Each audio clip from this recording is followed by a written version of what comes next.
हाँ जी बच्चों, good evening everyone. अरे I said good evening. Last lecture first day, ताकत है कि नहीं? हार्डली कितना, अभी 45-50 मिनट्स बस आपको प्रवचन सुनना है, ठीक है?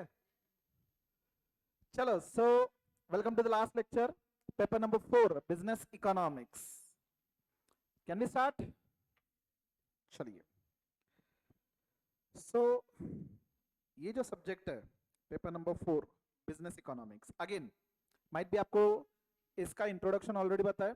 This is also an objective type paper. Again यहाँ पे 100 क्वेश्चंस होंगे, एक एक मार्क्स के। सेम एक क्वेश्चन, इसके 4 ऑप्शंस, एंड आपको 2 आवर्स का टाइम दिया जाएगा, नो 15 मिनट्स। देन एक सिलेक्ट करना है, करेक्ट हुआ तो full marks, negative mark 0.25 if wrong answer, बराबर? तो again we won't be going into that, this calculation हमने प्रीवियस लेक्चर में ऑलरेडी डिस्कस किया हुआ है, राइट? चलो बताइए, आप में से कितने बच्चों का इकोनॉमिक्स था इससे पहले 11th-12th में? Quite a few. ओके, जो आपने पढ़ा था वो इकोनॉमिक्स पढ़ा था या बिजनेस इकोनॉमिक्स पढ़ा था? इकोनॉमिक्स पढ़ा था। और अपने सब्जेक्ट का नाम क्या है? बिजनेस इकोनॉमिक्स है। तो will there be a difference?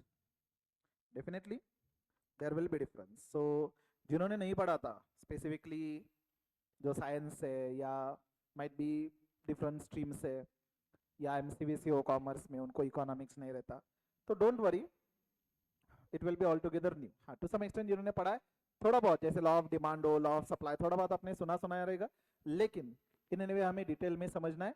तो there won't be any problem even if you were not having economics earlier. Okay, बताइए,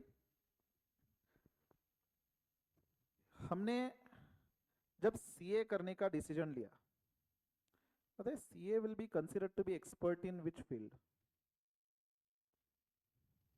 कौन से फील्ड में आप एक्सपर्ट होंगे जब आप चार्टर्ड अकाउंटेंट बनेंगे? कौन से फील्ड में you will be considered to be expert? क्या क्या डोमेन रहेगा, क्या क्या एक्सपर्टीज रहेगा?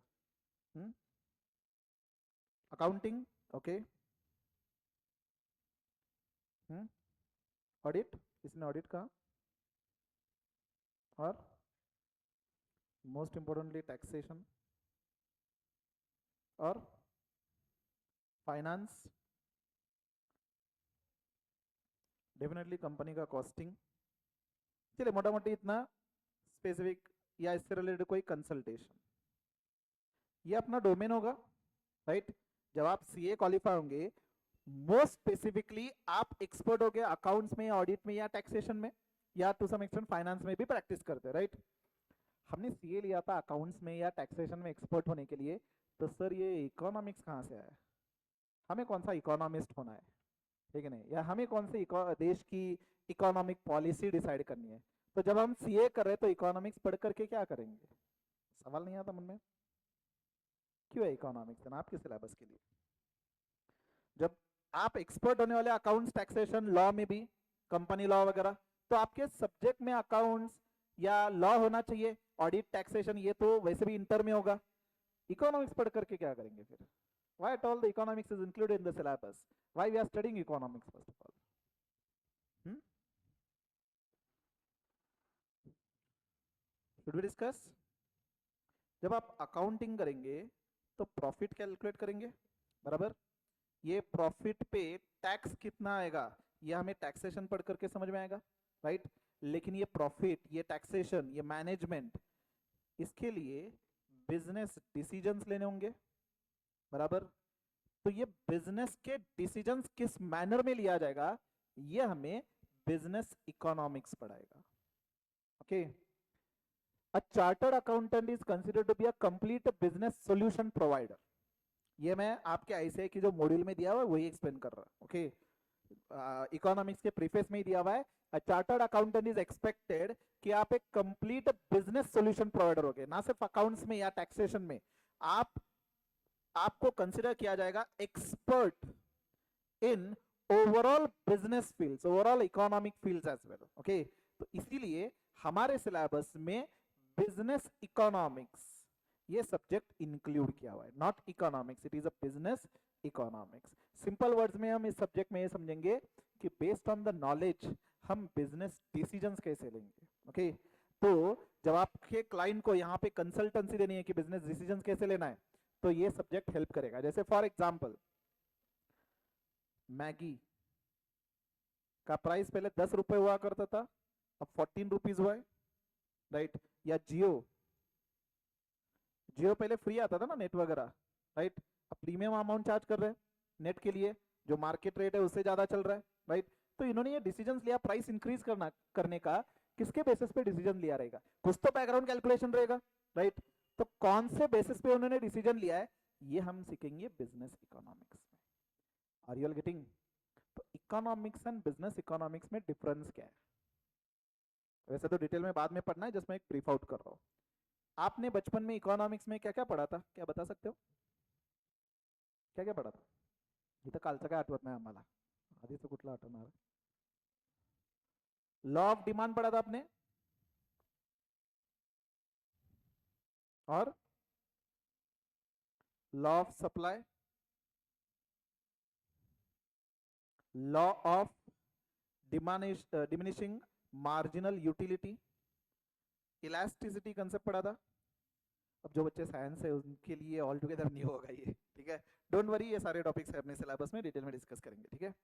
तो ये इलास्टिसिटी ऑफ डिमांड, ये ऐसे बहुत सारे कंसेप्ट आपने पढ़े थे, बराबर।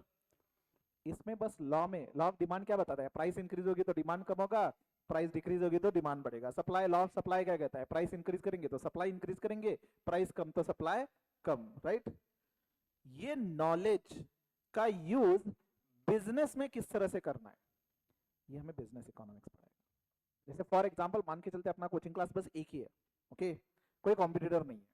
तो अगर कोई कॉम्पिटिटर नहीं है तो कहना इसे इलास्टिसिटी जो है टू सम एक्सटेंट इनइलास्टिक है, बराबर है कि नहीं, मतलब प्राइस चेंज होने से डिमांड पे चेंज नहीं होगा। जिनका इकोनॉमिक्स नहीं था उनके लिए फिलहाल तो कुछ समझ में नहीं आएगा, don't worry, will come to that, okay. तो ये इनइलास्टिक है, तो क्या मैं प्राइस इंक्रीज कर सकता हूं? सिंपली अगर मुझे पता हो कि मेरा कोई कॉम्पिटिटर नहीं है, मोनोपोली है, तो मैं प्राइस इंक्रीज करूं तो क्या डिमांड पे इंपैक्ट होगा? नहीं। तो can I take decision to increase the price, right. तो ये हमें बिजनेस इकोनॉमिक्स पढ़ाएगा। Are you all getting? तो इकोनॉमिक्स में नॉलेज था, ये नॉलेज को बिजनेस में कैसे यूज करना है, ये हमें बिजनेस इकोनॉमिक्स पढ़ाएगा। Are you getting? जैसे आगे जाके आप से, now we can consider the best economist, can we say chartered accountant होगा। अगर आप पॉलिटिक्स में जाते हो, पहले बताइए पॉलिटिक्स में कोई चार्टर्ड अकाउंटेंट है? Can we say it is also, what we can say, one of the option of career, ठीक है नहीं? पॉलिटिक्स में पैसा मिलता है अपने कंट्री में, ज्यादा नहीं, कुछ 500 1000 करोड़ बस इतने मिलते हैं, ज्यादा पैसे मिलते नहीं हमें अपने पॉलिटिक्स में, है नहीं? डोंट यू फील कि अगर आप पॉलिटिक्स में जाएंगे तो बीइंग अ चार्टर्ड अकाउंटेंट आपको एक प्रिविलेज रहेगा, राइट। अपने कंट्री में पीयूष गोयल जी जो मिनिस्टर है वो चार्टर्ड अकाउंटेंट है, बराबर है कि नहीं? तो जब हम कोई कंट्री के लिए इकोनॉमिक पॉलिसीज लेंगे तो आपको नहीं लगता इकोनॉमिक्स का नॉलेज पता होना जरूरी है कि ये प्राइस लेवल क्या होता है, अनएम्प्लॉयमेंट क्या होता है, अगर मैं कोई डिसीजन लूँ बिजनेस के फेवर में तो इसका इंपैक्ट ओवरऑल पे इकोनॉमी पे कैसे होगा, जीडीपी क्या होगा, राइट। ये सारे टर्म्स आपको नहीं लगता पता होने चाहिए ना आपको पता, राइट। तो from that point of view only economics अपने सिलेबस में, जैसे एक सिंपल सा एग्जांपल देता हूँ, एंड ऑल्सो विल सी कि how knowledge of economics is very important for running a country, okay. पर उसके पहले एक सिंपल सा एग्जांपल, मैं रिसेंटली सीए हुआ था, रिसेंटली मतलब 2011 में मैं सीए कंप्लीट किया, मैंने प्रैक्टिस स्टार्ट करी एंड हार्डली 6 मंथ्स हुआ रहेगा, ओके। तो एक रिलेटिव से फोन आया कि want to meet me, doctor था वो, ओके। अब डॉक्टर मतलब साइंस फील्ड से, तो उनको ऐसा इकोनॉमी के बारे में कुछ पता नहीं। आई थॉट कि कोई इनकम टैक्स रिटर्न या ऑडिट के लिए वगैरह आ रहे होंगे, ओके। तो होता है ना नई प्रैक्टिस के टाइम अगर कोई नया क्लाइंट ऐड हो रहा है तो मन में लड्डू फूटता है, ओके, क्योंकि practice is not that easy, हमें एक एक करके क्लाइंट ऐड करने होते हैं, ओके। तो that doctor came to me and he was like कि उस टाइम ग्लोबल रिसेशन आया था, सुना है आपने ग्लोबल रिसेशन? 2008 में ग्लोबल रिसेशन आया था, मतलब सिंपल वर्ड्स में यूएसए की सारे बैंक्स कोलैप्स हुए थे, ओके। जिसकी वजह से बहुत सारे कंट्रीज में मंदी आई थी, रिसेशन मतलब मंदी, ओके। तो उनकी क्यूरियोसिटी ये थी कि ये वर्ल्ड वाइड जो मंदी चल रही है एंड स्पेसिफिकली यूएसए के बैंक्स जो कोलैप्स हुए क्यों हुए। ओके तो सोचिए मैं रिसेंटली सीए हुआ हूँ। ओके क्या मुझे ये पता होगा? वैसे होना चाहिए बट रिसेंटली एग्जाम दे करके आया हो भाई। जनरल नॉलेज अगेन ग्रैब करने में थोड़ा टाइम लगेगा। एग्जाम दिया है तो ऑब्वियसली ये इकोनॉमिक्स सिर्फ फाउंडेशन लेवल पे है। Once you go into the inter and final economics again नहीं है। नो डाउट कि आपको पता होना चाहिए overall economic scenario. But then I was busy in the study. जैसे ही प्रैक्टिस स्टार्ट करा immediately I was not having all the economic scenario knowledge. Okay तो जब ये डॉक्टर आए तो उन्होंने एक्सपेक्ट किया रहेगा ना कि मैं चार्टर्ड अकाउंटेंट हूँ तो I will be expert in overall commercial fields. तो उनका एक्सपेक्टेशन था कि मुझे पता होना चाहिए। ओके बताइए being a CA can I tell to them कि नहीं मुझे पता ही नहीं कि ये बैंकिंग क्यों कोलैप्स हुआ है, अपनी इकोनॉमी में क्या चल रहा है, इसे बता सकते हैं? नहीं बता सकते, राइट? फॉर्चुनेटली उनको भी पता नहीं था कुछ। तो आई कुड आंसर समथिंग जो उनका रिलेवेंस नहीं था।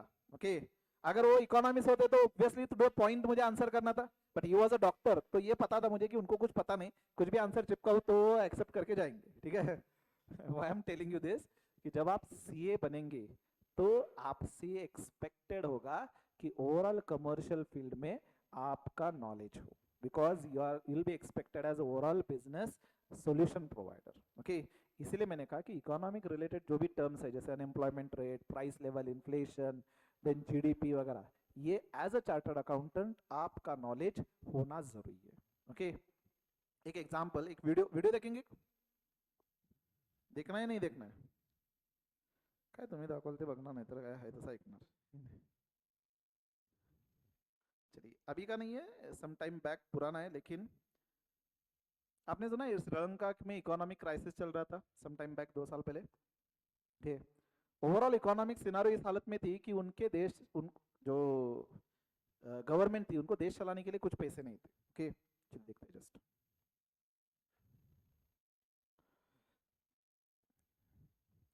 कौन से लेवल तक उनकी इकोनॉमी गई थी, देखिए।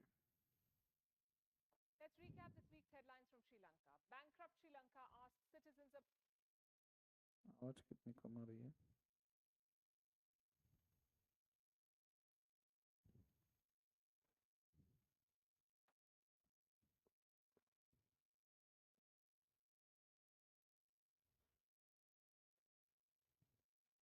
Late me check. brought to send home cash. 13 Lankan banks placed on rating आवाज watch नहीं आ रहा ना? negative. Sri Lanka defaults come on आवाज आ रहा है। $51 billion external debt. There is trouble in the island paradise. There is no food. At least 500,000 Sri Lankans have fallen into poverty in the last few months. There is no fuel. There are no medicines. Critical surgeries are being अभी आवाज आ रहा है? cancelled. Doctors say the economic wait crisis I may kill more Lankans than COVID. Lanka. Bankrupt Sri Lanka asks citizens abroad to send home cash. 13 Lankan banks placed on rating watch negative. Sri Lanka defaults on $51 billion external debt. There is trouble in the island paradise. There is no food. At least 500,000 Sri Lankans have fallen into poverty in the last few months. There is no fuel. There are no medicines. Critical surgeries are being cancelled. Doctors say the economic crisis may kill more Lankans than COVID did. There are can you imagine the scenario? Economic crisis किस level पे देखिए, no food, no fuel, no medicine, लोगों के पास पैसे नहीं है, more than half of the population has gone below poverty line. ये ऐसे हालत हुई क्यों? किसी भी देश जब आप चला रहे हो तो it is very important to take proper economic decisions. क्या हुआ देखते हैं।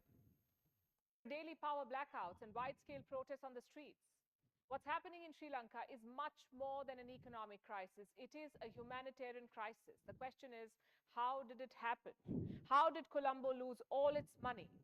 We will answer these questions tonight. Hello and welcome to Gravitas Plus. I'm Palki Sharma Upadhyay. The Lankan crisis has numerous explanations. There is a problem with the country's policy. Then there is politics, factors beyond Lanka's control, what people like to call fate.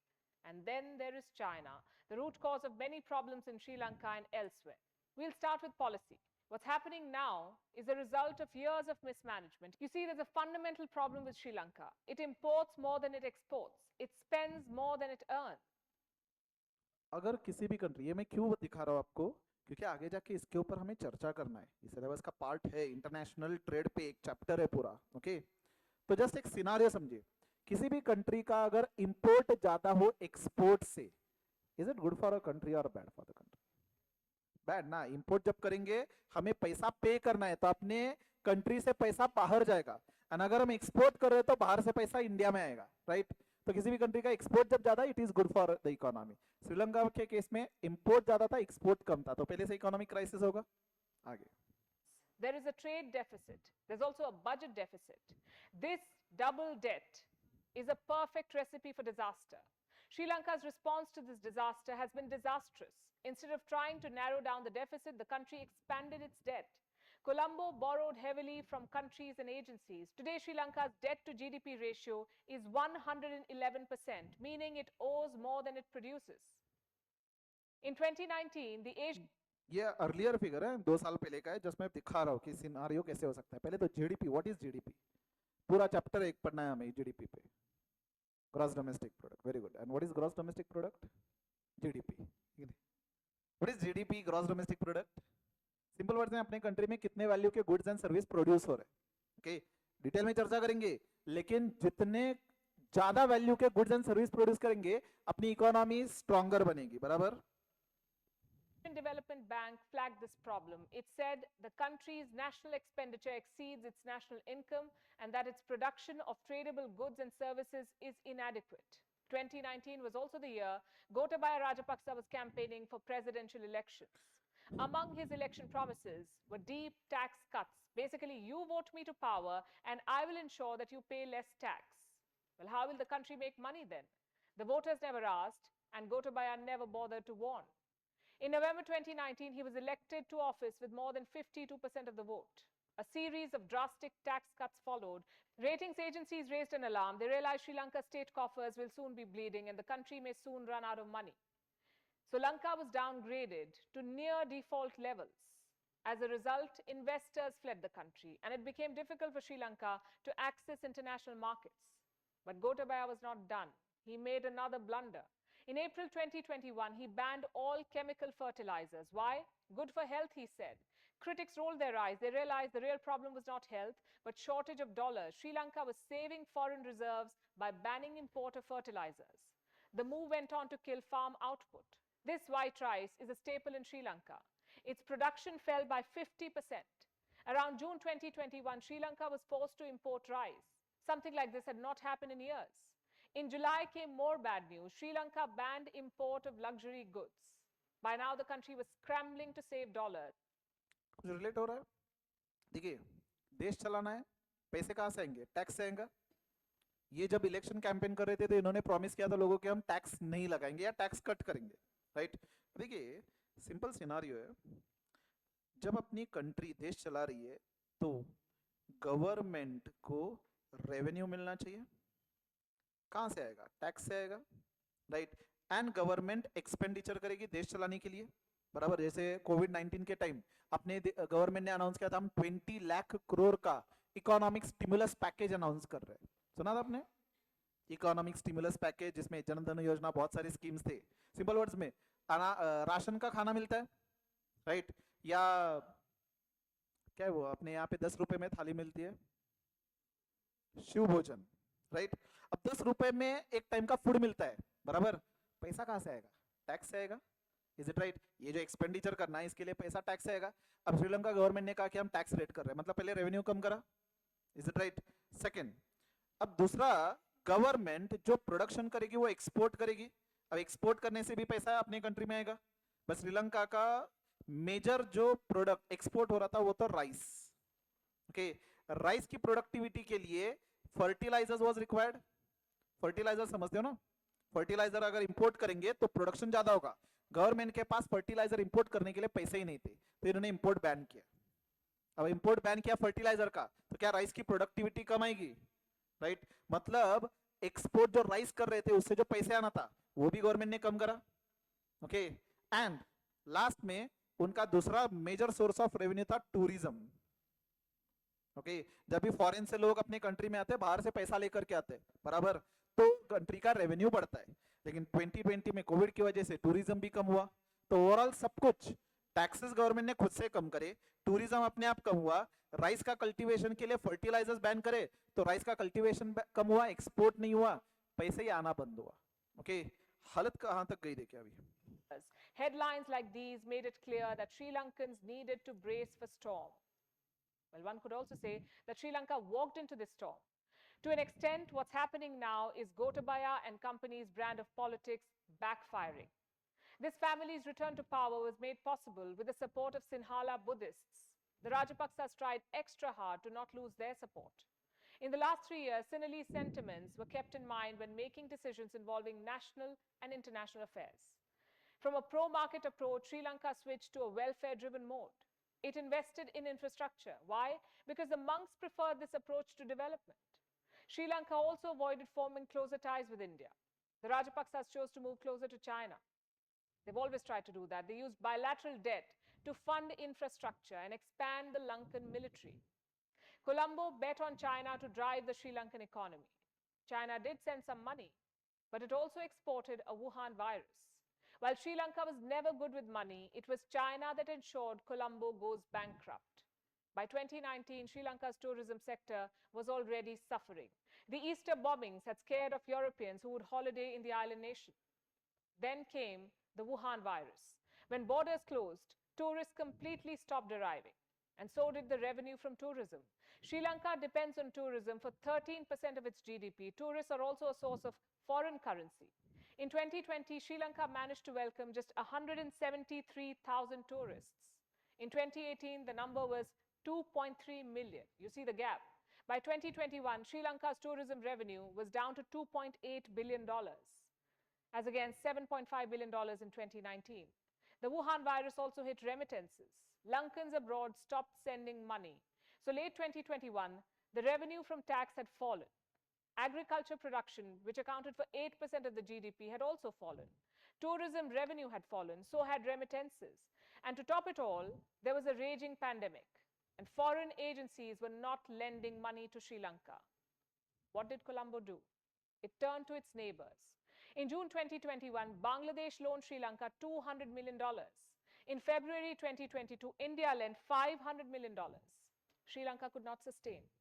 In March, Gotabaya Rajapaksa devalued the Sri Lankan rupee. The idea was to encourage remittances and qualify for a loan from the IMF, the International Monetary Fund. But as the Sri Lankan rupee plunged against the dollar, the people's purchasing power took a plunge too. Today, $1 is equal to 326 Sri Lankan rupees. The currency has fallen 32% since the beginning of this year. ये currency fall होना मतलब क्या है, syllabus में है, discuss करेंगे आगे जाके. अपना एक डॉलर मतलब 86 रुपीस के आसपास है, मतलब अपना 86 रुपीस है, उनका $1 इक्विवेलेंट है. उस टाइम इनका श्रीलंकन डॉलर देखिए, श्रीलंकन रुपीस, $1 मतलब उनका ऑलमोस्ट 326 रुपीस. देखिए कितना कम वैल्यू हुआ था उनकी करेंसी का. इसका क्या मीनिंग होता है, इंपैक्ट क्या होता है, हमें डिस्कस करना है, पूरा चैप्टर है इसके ऊपर. Okay. Back home, prices have soared. Inflation is up 30.2%, meaning the price of food has increased by more than 30%. A coconut that would previously cost 50 Lankan rupees now costs 91 rupees. Prices of onions have gone up from 80 to 158 Lankan rupees for a kilo. The price of rice has increased 93%. Chicken costs 55% more. Lentils, 117%. So there is soaring inflation, huge piles of debt, bleeding foreign reserves, and a tanking currency. Everything that could go wrong with a country's economy has gone wrong with Sri Lanka. So much for all the politics and appeasement. Today, Sri Lankans across ethnic lines are coming together every day to scream, "Go, Gota, go." The monks have turned against the Rajapaksas. How much money do you think Sri Lanka currently has? Less than $1.94 billion. This is as of March. And that's a little over the net worth of Kylie Jenner, the 24-year-old American model. But Sri Lanka needs to feed, clothe, and give security to 22 million people with that money. It also needs to repay loans. Sri Lanka has about $8.6 billion in debt payments that's due this year. It's supposed to pay some $78.2 million as interest payments on the 18th of April. That's Monday. Colombo has announced that it would be defaulting. Earlier in April, it announced a nationwide emergency. As we speak, Sri Lankans are fleeing to India. As we speak, Sri Lanka is in dire need of $20 billion. That's how much it would need for essential imports like food and fuel and to restart exports. The question is, where will this money come from? Sri Lanka is hoping the IMF will bail it out, but all money comes with strings attached. भले यहाँ पे detail में कुछ समझ में नहीं आया होगा, एटलीस्ट इतना तो समझ में आएगा कि श्रीलंका की इकोनॉमी उस टाइम क्राइसिस में थी, प्रॉब्लम में चल रहा था। ऐसा उन्होंने क्या क्या गलत करा कि इकोनॉमी इतने नीचे तक गई। आपको नहीं लगता आपको इकोनॉमिक्स का नॉलेज होना जरूरी है, being a chartered accountant, right?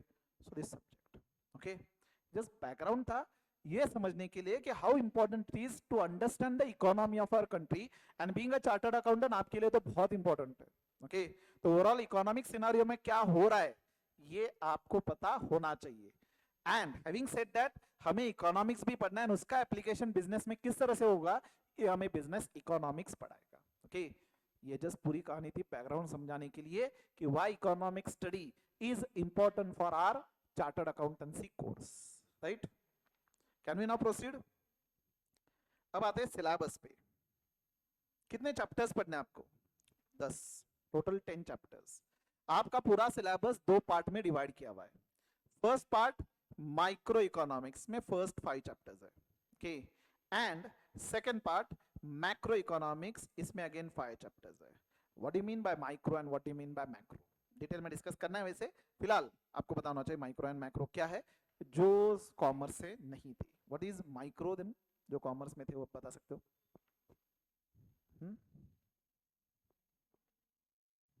Everyone knows, I know, जिन्होंने भी कॉमर्स में स्टडी करा हुआ है, आई नो कि आपको माइक्रो पता है, मैक्रो पता है। From science, do have any idea?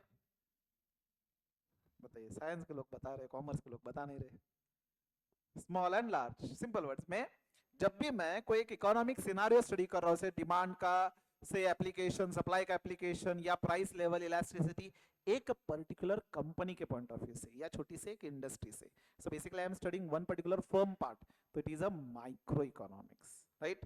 And overall economy, overall state या कंट्री के पॉइंट ऑफ व्यू से मैं जब स्टडी कर रहा हूं, that will be macro part, okay? मोटा मोटी 45 टू 50 मार्क्स के आसपास माइक्रो का पार्ट रहेगा, एंड 55 टू 60 के आसपास, या इनफैक्ट 50 टू 55 के आसपास मैक्रो का पार्ट होगा, ओके? हमें एक एक करके चैप्टर स्टडी करना है। इसके एज सच कोई सिलेबस लिखने की जरूरत नहीं, क्योंकि hardly all chapters are equally almost important. मैंने मैथमेटिक्स में सिलेबस लिखवा के क्यों दिया है? क्योंकि उसका सिलेबस बहुत ज्यादा वास्ट है, एंड उसमें कैटेगराइज करना इंपॉर्टेंट था। यहाँ पे आप कंसिडर कर सकते हो all 10 chapters are important, okay? If you see, ये एक फर्स्ट चैप्टर 15 मार्क्स के लिए, बाकी मोटा मोटी 10 मार्क के आसपास है। यहाँ पे भी ये एक फर्स्ट चैप्टर 5 मार्क है, बाकी ऑलमोस्ट 10-15 मार्क्स के आसपास है। मींस वी कैन से 10 चैप्टर्स मोटा मोटी 10 टू 15 मार्क्स के आसपास ही है। एक आधे चैप्टर में 7-8 मार्क्स का आएगा, तो दूसरे चैप्टर में 12-13 मार्क्स का आएगा। सो कैन वी से कि पूरे 10 चैप्टर्स यहाँ पे अपने लिए इंपॉर्टेंट है, तो इसमें सच कैटेगरी ए बी सी नहीं होगा, सारे चैप्टर्स हमें अच्छे से स्टडी करने हैं, ओके? अब इकोनॉमिक्स, पहले तो आपको मॉड्यूल कौन से मिलेंगे यहाँ पे? There will be 2 modules, same micro के लिए फर्स्ट मॉड्यूल होगी, एंड मैक्रो के लिए सेकंड मॉड्यूल होगी, एंड 2 क्वेश्चन बैंक मिलेंगे। अगेन सेम, माइक्रो के लिए एक एमसीक्यू क्वेश्चनर होगा, एंड मैक्रो के लिए एक एमसीक्यू क्वेश्चनर होगा, ओके? सो टोटल 4 बुक्स रहेंगे सिर्फ इकोनॉमिक्स के लिए, ऑलराइट? एंड देन हमें यहाँ पे भी समरी बनानी है, लेकिन सारी समरी यहाँ पे नहीं बनाएंगे, okay? There will be some homework part, I will share the PDF of it, that summary part either we can use as a soft copy, और हम समराइज कर लेंगे, ओके? चलो, नाउ कैन वी कंटिन्यू? हमें पढ़ना है वैसे business economics, लेकिन उससे पहले आपका जो फर्स्ट चैप्टर है उसमें हमें इकोनॉमिक्स के बारे में पहले पढ़ना है, उसके बाद बिजनेस इकोनॉमिक्स क्या है ये समझना है, ओके? चलिए, सिलेबस एंड चैप्टर दूर की बात है, पहले तो सिंपली इकोनॉमिक्स क्या है ये जस्ट रफली समझने की कोशिश करते हैं, एक एग्जांपल लेकर के, okay? Can we take, are you all with me, everyone awake enough? I know कि आप सुबह 8 से लेकर के बैठे हो, ठीक है? आई कैन अंडरस्टैंड कि कॉन्सेंट्रेट करना इतना इजी नहीं है, ओके? रिसेंटली मैंने एक सेमिनार अटेंड करा था। आपको पता है सीए होने के बाद भी सेमिनार अटेंड करने पड़ते हैं, बहुत सारे सेमिनार्स, आपके तो पापा सीए, तो आपको पता रहेगा। तो सीए होने के बाद many times you have to attend some seminars mandatory, okay? सुबह मेरे ख्याल से 9 से लेकर के 4 बजे तक सेमिनार था। फर्स्ट हाफ आवर जो उन्होंने कहा ये ब्रेन तक गया, उसके आगे 4 बजे तक उन्होंने क्या कहा कुछ समझ में नहीं आया। मैं, मेरे कलीग लास्ट में बैठ करके लूडो खेल रहे थे मोबाइल पे, मैंडेटरी था सेमिनार अटेंड करना, सो अटेंड किया था। सो आई कैन अंडरस्टैंड कि फोकस करना इतना इजी नहीं है। तब मुझे आप जैसे बच्चों की याद आई कि अब तो वैसे एज अ स्टूडेंट फेज होकर के बहुत टाइम हुआ, लेकिन जब सेमिनार करा and then at the end I asked friend कि आज पूरा सेशन हुआ कि क्या क्या बोला कुछ समझ में ही नहीं है, क्या हुआ सेशन में कुछ याद नहीं। तो आई रियलाइज कि आप लोग 8 से लेकर के शाम तक बैठे हो यहाँ पे 6 बजे तक, ऑब्वियसली कॉन्सेंट्रेट करना फोकस करना इतना इजी नहीं है। लेकिन क्या है, मेरे लिए सेमिनार जस्ट एक आवर्स कंप्लीट करना पार्ट था, इसलिए मैंने किया था। एज सच मेरे फील्ड से रिलेटेड वो पार्ट नहीं था, ओके। लेकिन आपको क्या एग्जाम देनी है, बराबर है कि नहीं? तो इट इज वेरी इंपॉर्टेंट कि भले मन हो या ना हो, आपको फोकस करना होगा, ओके। आपको एग्जाम देनी है, पास होना है, अच्छे मार्क्स भी लेकर के आने, okay. So even it is last session, train yourself कि वो जो एनर्जी आपकी फर्स्ट लेक्चर में रहेगी वो शाम तक होनी चाहिए, okay. Being first day not that easy, later on you will get used to it, alright. चलो, हाँ जी, coming back to what is economics, एक एग्जांपल लेकर के देखते हैं। से ये आप, ओके, ये आप लो, राइट। आपने सीए फाउंडेशन एग्जाम दी, सीए फाउंडेशन की एग्जाम दी एंड आपका टारगेट था कि 60-70 मार्क्स स्कोर करना हर सब्जेक्ट में। आपके पेरेंट्स ने भी यही आस लगा के बैठे थे कि अपना बच्चा पास हो, बस बाकी कुछ नहीं चाहिए, ओके। जब रिजल्ट आया तब टारगेट था 70, ऑलमोस्ट हर सब्जेक्ट में आपने 80 मार्क्स स्कोर करा, ओके। इमेजिन करें क्या दिन होगा वो। फर्स्ट अटेम्प्ट सीए की एग्जाम पास होना इटसेल्फ डिफिकल्ट है, आपने हर सब्जेक्ट में 80 स्कोर करा है, 400 में से 360, एंड 360 मींस गारंटेड आप ऑल इंडिया मेरिट में आ चुके हो, ओके। किसी का ड्रीम है मेरिट ट्राई करना यहाँ पे? पास होने ले झालं, ऐसा तो नहीं ना? देखिए चलिए, टारगेट जो भी हो, हमें बस करते रहना है, रिजल्ट क्या आएगा अपने आप में बाद में आएगा। लेकिन लेट मी टेल यू, अगर आप 340 to 360 स्कोर करते हो, you will be with in all India merit, okay. जाने दो, बाद में डिस्कस करेंगे। सपोज आपने 80 स्कोर किया, ऑलमोस्ट ईच सब्जेक्ट में 360 मार्क्स है, ऑल इंडिया मेरिट में है, ओके। तो आप गए पापा के पास, पापा से कहा कि मैंने आपका जो ड्रीम था फर्स्ट अटेम्प्ट में फाउंडेशन क्लियर करना, वो तो अचीव करा ही है, मैंने ऑल इंडिया मेरिट भी हिट किया, ओके। अब मुझे कुछ तो चाहिए। पापा ने कहा कि जे तुला पाहिजे ते देतो, एक काम कर, एक लिस्ट कर, ओके। लिस्ट घेऊन ये, एक एक एक एक सांगू नकोस, एक एक एक मत बताओ, एक लिस्ट लेकर के आओ, I will complete it, okay. मस्तपैकी खुश होकर के आप बैठे लिस्ट बनाने, क्या क्या चाहिए बताइए, क्या क्या चाहिए आपको, आपकी कोई वांट, इच्छा, डिजायर। इमेजिन करिए अगर पापा ने ऐसे कहा रहता तो क्या क्या मांग लेते। उसके लिए मतलब जो भी आपकी इच्छा है, इमेजिन करिए सीए फाउंडेशन, बहुत स्ट्रगल किया आपने, बहुत स्टडी करा है, ठीक है, अब रिजल्ट आया, पास हुए, तो what can be the things which you should be expecting for yourself. क्या क्या इच्छा होगी आपकी, क्या क्या चीजें मांगेंगे, क्या चाहिए आपको? जस्ट बताइए, मुझे कंसेप्ट पे आना है, जल्दी आना है, बताइए। गिवन एन ऑप्शन आपको अगर बताया रहता, सपोज मैंने बताया रहता बेटा जो चाहिए मांग लो, ठीक है, क्या क्या मांग लेते?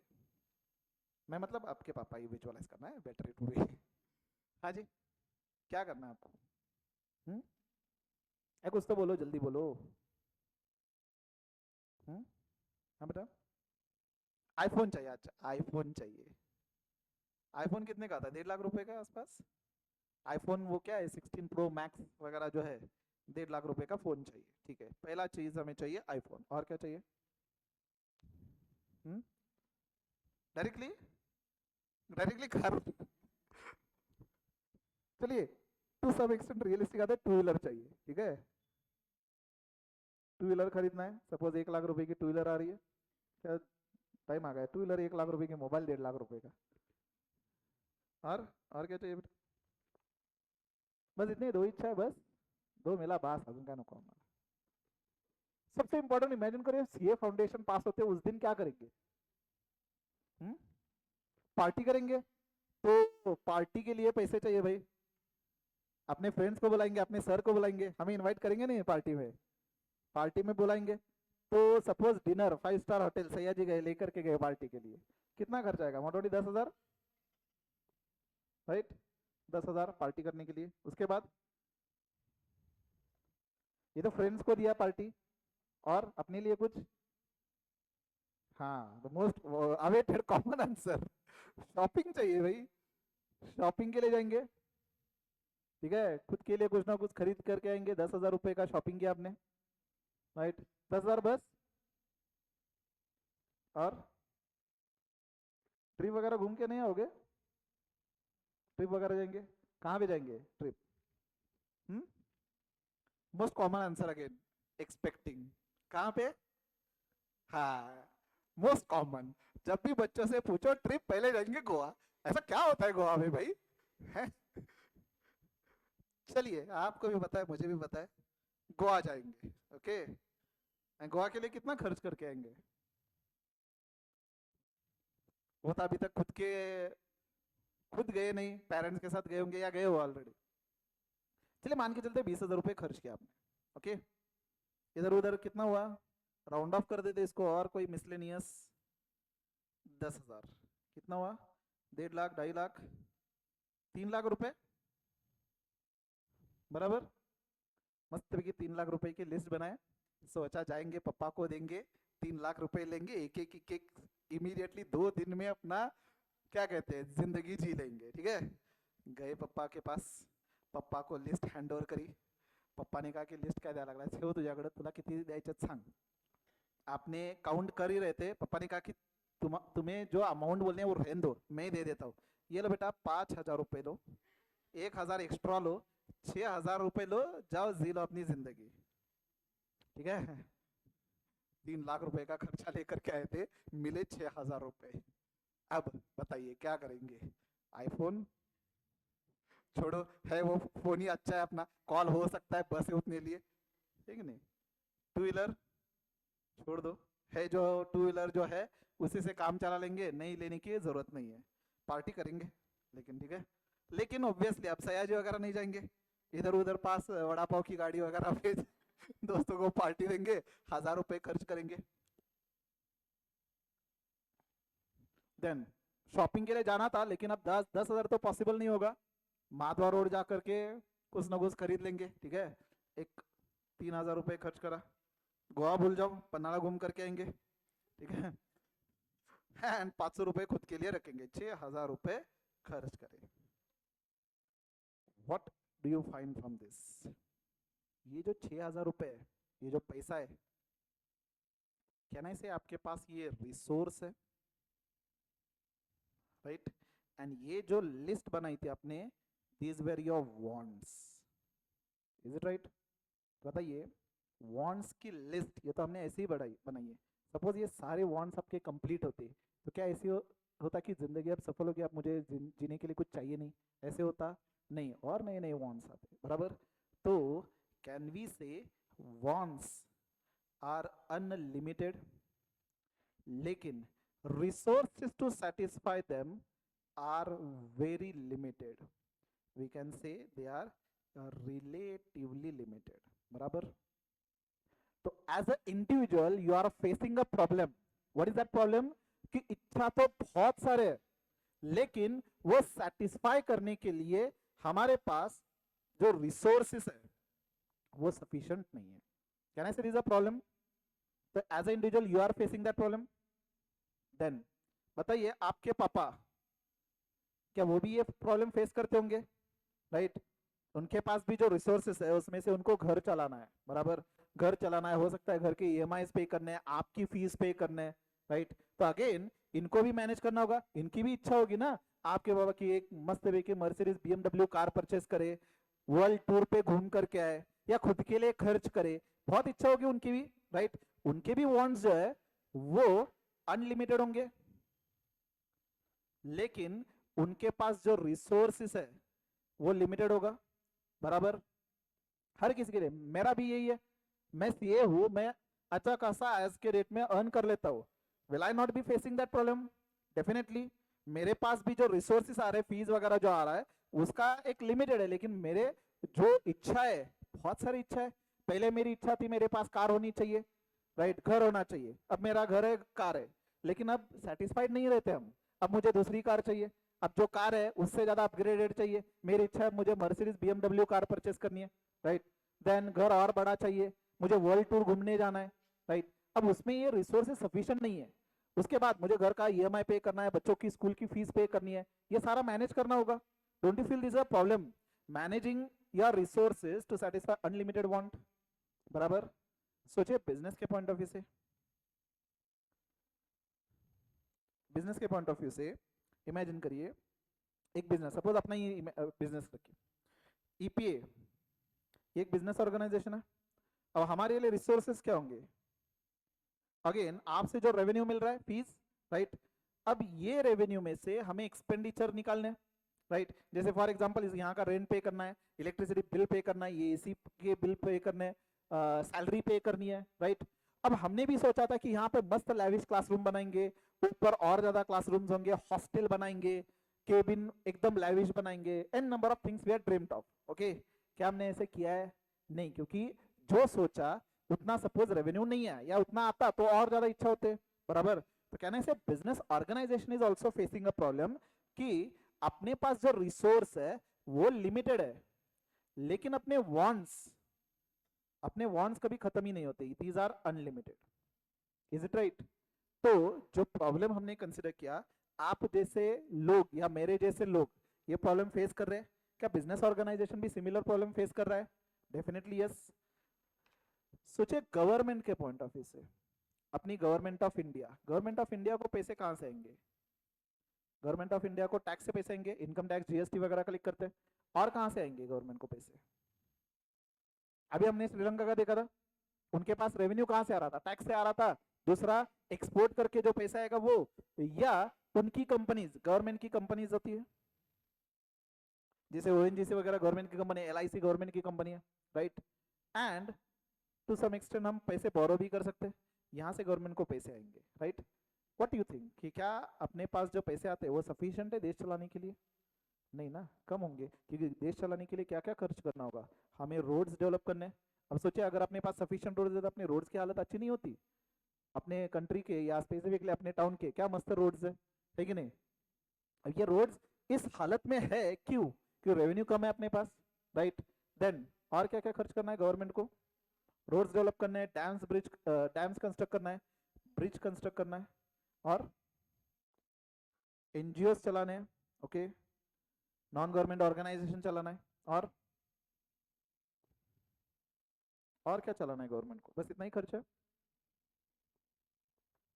हॉस्पिटल चलाने गवर्नमेंट को, गवर्नमेंट के फ्री हॉस्पिटल थे, सीपीआर, ये गवर्नमेंट का फ्री हॉस्पिटल है या कंसेशनल रेट पे। और गवर्नमेंट को स्कूल्स चलाने, अपनी कंट्री में स्कूल्स बहुत सारे गवर्नमेंट को, या इनफैक्ट ऑल गवर्नमेंट के school free of cost education provide करते हैं, लेकिन उनके ऊपर खर्च नहीं करना पड़ता। सारे टीचर्स की सैलरी है, बिल्डिंग का रेंट हो सकता है, construction cost, right. Then what else? Defence पे खर्च करना है गवर्नमेंट को, इज इट राइट? ऐसे एन नंबर ऑफ एक्सपेंडिचर्स होंगे गवर्नमेंट के, हजारों एक्सपेंडिचर्स होंगे।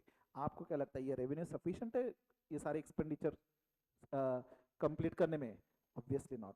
तो अगेन यहाँ पे भी रिसोर्सेस आर लिमिटेड, एंड जो वांट्स है या जो एक्सपेंडिचर्स है दीज आर अनलिमिटेड।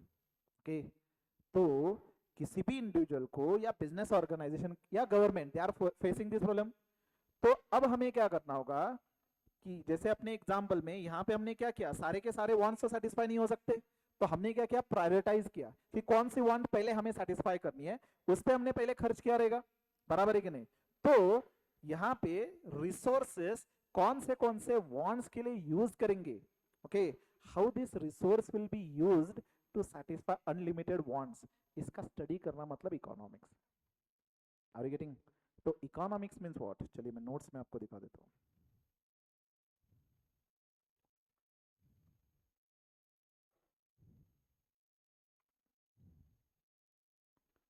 इकोनॉमिक्स, ये पॉइंट पहले मैं रीड कर रहा हूँ। इकोनॉमिक्स मतलब क्या, आज क्योंकि इंट्रोडक्शन चल रहा है तो ये पॉइंट जस्ट मैंने डायरेक्टली यहाँ पे रीड कर रहा हूँ। Economics means it is a study of process by which relatively scarce resource are allocated to satisfy competing unlimited wants of human beings। Economics मतलब क्या है? ये जो अभी हमने यहाँ पे इतनी देर से जो रामायण पढ़ा है, ये जो स्टडी करा है कि ये प्रॉब्लम है, क्या प्रॉब्लम है? रिसोर्स बहुत कम है, वांट्स अनलिमिटेड है।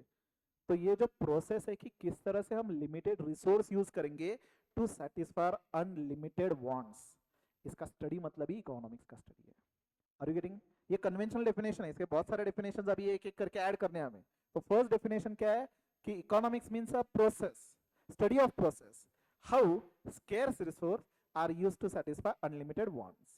और देखिए रिसोर्स के लिए वर्ड यूज किया relative. What do you mean by relative? Relative का मीनिंग समझिए।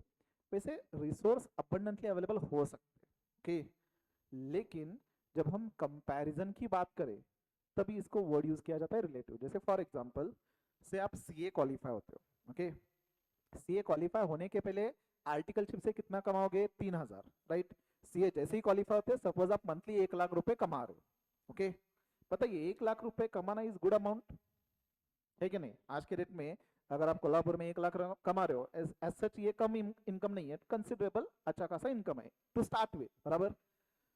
तो 1 लाख रिसोर्स, कैन आई से it is a sufficient resource? लेकिन जब कंपेयर करेंगे आपकी वांट्स के साथ कि मुझे कार खरीदना है, घर खरीदना है, देन वर्ल्ड टूर जाना है, शॉपिंग करना है वगैरह वगैरह, जब इसके साथ कंपेयर करेंगे तो आपको नहीं लगता ये 1 लाख बहुत कम लगने लगेगा? Is it right? तो रिसोर्स जो है हो सकता है अबंडेंटली अवेलेबल है, लेकिन जब वांट्स इतने अपने, तो ये वांट्स के कंपैरिजन में ये रिसोर्स क्या है? It is scarce. Are you getting? तो therefore word is use relative. Relative मतलब क्या है? जब भी वर्ड रिलेटिव आता है it means in comparison with, okay. तो मीनिंग क्या है? ये एग्जाम का क्वेश्चन रह चुका है रिलेटिव वर्ड पे, ओके। क्या था क्वेश्चन बाद में बताऊंगा मैं आपको, ओके। लेकिन फिलहाल के लिए फोकस करिए वर्डिंग क्या है कि अपनी जो रिसोर्स है कि जरूरी नहीं कि एकदम कम है, हो सकता है रिसोर्स ज्यादा है, लेकिन कम कब है? In comparison with human wants. जब मैं वांट्स के साथ कंपेयर करूं तो it is relatively less, okay. Have you understood? तो resources are scarce, that is in comparison with wants, अपने पास जो रिसोर्स है वो स्केर्स, ओके। तो the process by which relatively scarce resource are allocated to satisfy competing unlimited wants। तो wants अपनी unlimited है, n number of wants are there। अब competing मतलब क्या है? आपको नहीं लगता इन wants के बीच में ही competition चल रहा है? सपोज रिसोर्स कम है तो आईफोन लू या टू व्हीलर लू, इसमें कंपटीशन चल रहा है, दोनों चाहिए मुझे। पार्टी करे या शॉपिंग के लिए जाए, दोस्त को पार्टी दे या खुद के लिए शॉपिंग करे, क्या करना होगा पहले? क्या इंपॉर्टेंट है? दोस्त को पार्टी देना इंपॉर्टेंट है या खुद के लिए शॉपिंग करना इंपॉर्टेंट है? आपको क्या लगता है, खुद के लिए शॉपिंग करना है या दोस्त को पार्टी देना है? डिपेंड करता है आपके ऊपर, सपोज, ओके। लेकिन can we say these are the competing ones? दोनों तो कंप्लीट नहीं होगा, दोनों में से एक करना होगा, लेकिन दोनों कंप्लीट करने की इच्छा है, ओके। So the wants are unlimited and they are competing also. एक दूसरे के साथ ये कॉम्पिटिशन चल रहा है क्योंकि सारे के सारे वॉन्ट्स हम कंप्लीट नहीं कर सकते, ओके। सो बताइए, आज हमने बस सब्जेक्ट रिलेटेड एक ही लाइन पढ़ी है। क्या पढ़ा है? Economics means it is a study of a process by which relatively scarce resource are allocated to satisfy unlimited wants of human beings and society. And ये प्रॉब्लम इंडिविजुअल फेस करेगा, business organisation, society and country ये problem face करेगी। ये exam का question रह चुका है। Detail में सब्जेक्ट हम स्टार्ट करेंगे कल से, ओके। आज तो बस हमने इकोनॉमिक्स का इंट्रोडक्शन किया एंड ये एक लाइन ही डिस्कस करी है। डिटेल में हम स्टार्ट करेंगे syllabus from tomorrow, okay. So till then we can say आपने आज का फर्स्ट लेक्चर कंक्लूड करा है। You guys take care, will meet tomorrow, okay. चलो बाय बाय।